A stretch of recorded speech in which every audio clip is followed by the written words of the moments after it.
This is just a sample of the audiobook. To get the complete audiobook, access the link posted in the first comment. I am the son of a motorcycle racer, but I don't see that as the main reason I started racing.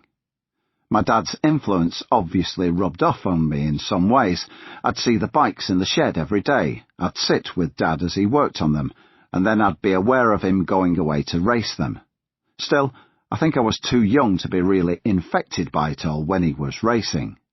The almost constant contact with bikes, my dad's, my and Sally's little TY80, and the Kawasaki motocrosser I'd own later, all made me want a road bike as soon as I was 16 and legal to ride on the road, but I hadn't made the mental leap to believing I'd ever race motorcycles.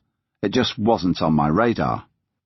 I went to some races with my dad when I was young, but not many. We went to the Isle of Man TT a few times, including the last year he raced there in 1988, but all I remember about that is losing the rag I used to carry round and suck on. I still had it at 7 years old. I don't know why. I lost it on one of the horse-drawn trams that run up and down Douglas seafront. I don't remember any of the bikes or anything of the racing, just losing this bit of comfort blanket. It wouldn't be the last time I lost my rag on the Isle of Man during TT fortnight. My dad smashed himself up later in 1988 and didn't race again. The accident happened at Oliver's Mount, Scarborough. He crashed his Yamaha at the top bend of Scarborough, coming past the Memorial, a very tight left-hander. Now, I have a lot of experience with that track, and I don't see it as especially tricky or fast corner compared to some at Scarborough, but you don't think you're going fast until you're sliding along on your arse. The thing about the corner is, if you get it wrong, you go straight into the trees, and that's what he must have done. I was 7 at the time, and I remember being in the back of the ambulance with him, Mum and Sally.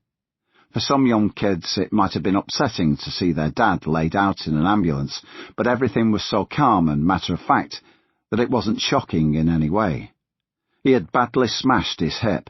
I asked him if he was all right, and he replied, "Oh yeah, no bother." He gave me his trademark big thumbs up. I realised now he was putting on a brave face for his family. He must have been in serious pain, but he is a double-hard bastard.